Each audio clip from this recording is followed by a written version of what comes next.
This video is brought to you by Straight Goods News, Canada's alternative online news source. Visit straightgoods.ca. Today's report from the Military Police Complaints Commission underlines concern for all of those who are looking for transparency on the issue of the transfer of detainees. The Commission was established by Parliament after the Somalia scandal to provide civilian oversight to the military. But we need to look at the actions of the Conservatives who undermined the Commission from the beginning of this process. In 2008, the chair of the Commission decided to turn the investigation into a public interest hearing as a result of the intransigence shown by the government in this matter. The Conservatives then launched 3 separate legal challenges to the MPCC to stop their work. They used a section of the Canada Evidence Act to prevent the Commission from getting documents. Despite these challenges, we need to look at the accomplishments of the investigation, not the least of which was the fact that it allowed Richard Colvin to come forward in 2009. When we realized that Mr. Colvin had to retain his own counsel and that he was being prevented from appearing at the Commission, we called Mr. Colvin to the Special Committee on Afghanistan. Militar.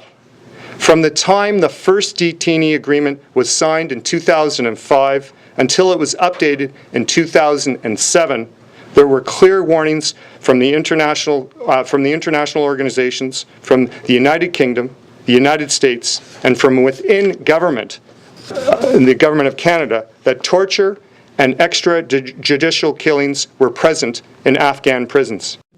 I first have Terry Milivsky, CBC. Thank you. The reference to the extensive references, repeated references to the Somalia inquiry in this report raises some questions. It doesn't tell you much about torture. I think you'd like to know if you agree. It doesn't tell you much about torture in Afghanistan, but it does tell you about secrecy. Yes. Isn't the government, though, entitled to respond that there's nothing to see here, move along? The Commission has found there's no substantiation in the complaints made by the opposition, by the Amnesty International, by the BCCLA. There's nothing to see here. Well, there's nothing to see here if there's nothing provided. And here's the issue, and they mention it in the report, is that the Government of Canada used the Evidence Act to hide evidence. In other words, they didn't bring forward the evidence so we could actually make a judgment as to what really was going on the ground. So here's the question: what have we learned since Somalia? Of course, the MPCC was a creation based on a lot of work studying what happened and what went wrong in Somalia. And now we hear from the Commission that, in fact, we have the same problems as we did with the situation on the ground in Somalia. In other words, the opportunity to see evidence, to find out what was going on the ground. Follow up here? No. Laura Payton, CBC. Well, what do you make of the comparisons to the Somalia inquiry? I mean, it wasn't so much a comparison to what happened on the ground, but it was a comparison to the lack of information, the stonewalling, that kind of thing. I mean, have we come nowhere since then? Well, that's my question. What do we learn? It's very important to underline here. In your question, you underline it. We're not talking about what happened with soldiers on the ground per se. It's about the accountability of government. And I would submit, based on the report the MPCC has provided, is that we haven't learned anything, or that government hasn't taken on its responsibility. You know, waiting 21 months and stonewalling to provide documents. That was the same concerns we had with the Somali inquiry. That, you know, ministers, where the buck stops and the accountability is not compliant with the requests for documents. This is a major issue. I should also underline, when you look at how we are behaving versus other jurisdictions, this is important. We are less transparent than the Americans, than the UK, who provide lists of detainees, where they are, status, etc.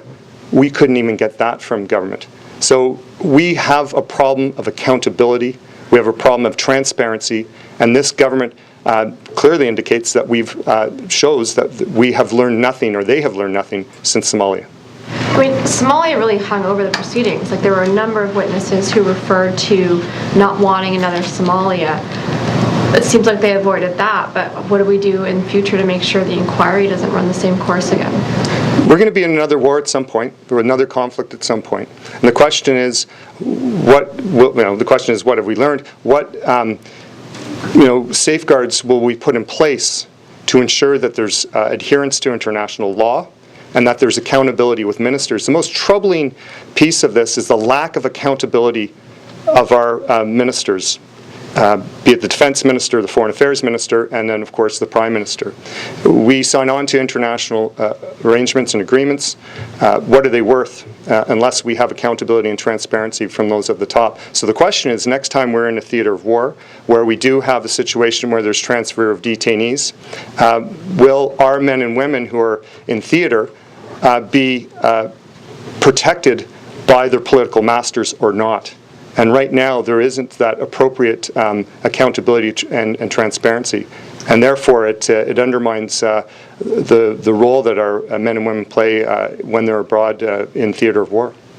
Jennifer Ditchburn, CP. It took 4 weeks for this report was ready 4 weeks ago. Yes. And then when they posted it, they buried it on their website.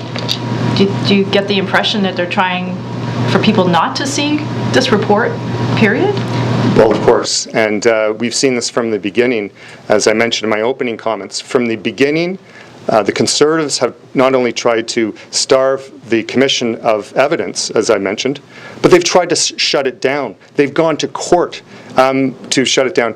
We've seen this with the Minister of Defence when it comes to the Fines family and not providing evidence to help a family deal with a very traumatic situation.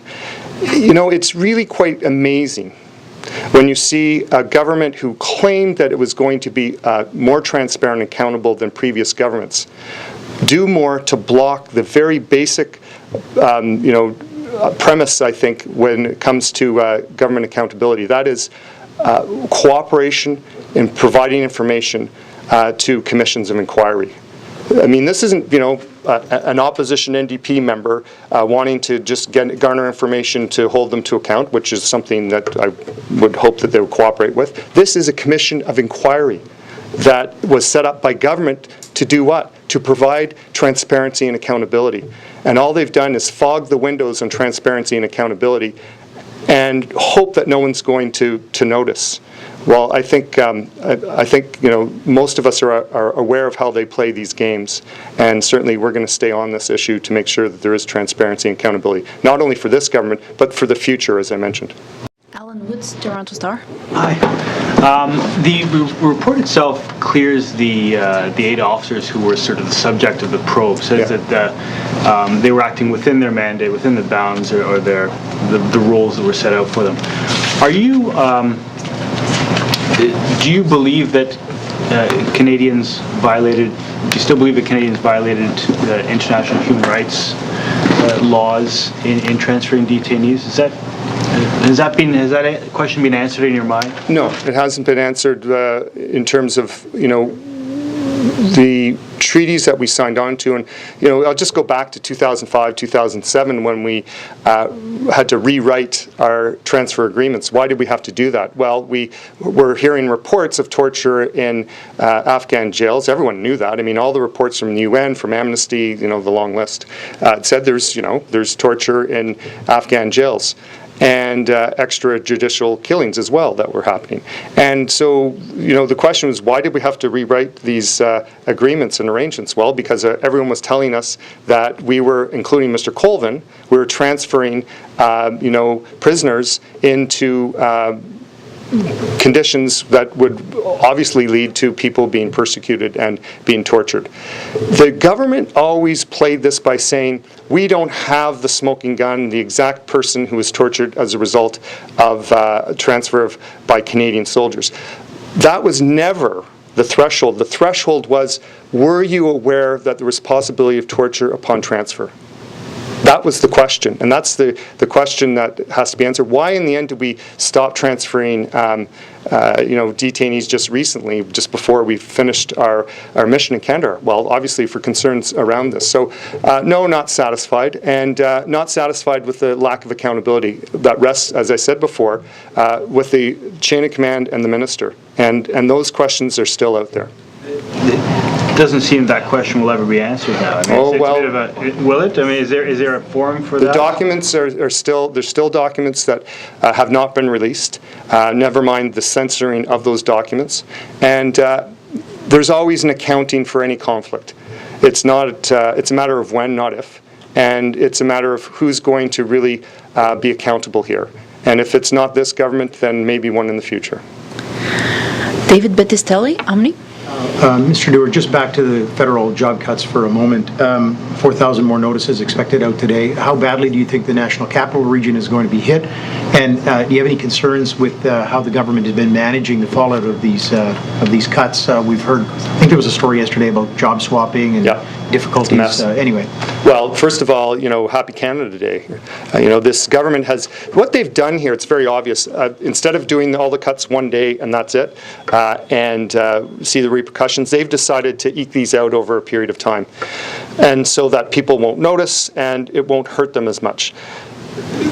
What we see today is another 4,000, and the question is how many more and where. But it's a huge mess right now, and there's problems and confusion reigns within departments. I was given the example in French where someone who had told that they could apply for another job, they did, they knew the job was there, was told by a manager, yes, you have it. A couple of days later, it's gone. This was just handed over from the Harper Conservatives to the to deputy ministers and managers and said, go cut these jobs, go figure out how it's done, and do all the dirty work. And they walk away and wash their hands. And that's what's happened here. And I think that Canadians need to know that these are the work these people do isn't going to go away. Just the people who did the work, and we're going to find, having to spend more money on contracts and contracting out. There is no, assessment yet that I've seen from the government how they're going to save money down the line. There's immediate savings of money, obviously. Cut people off your payroll.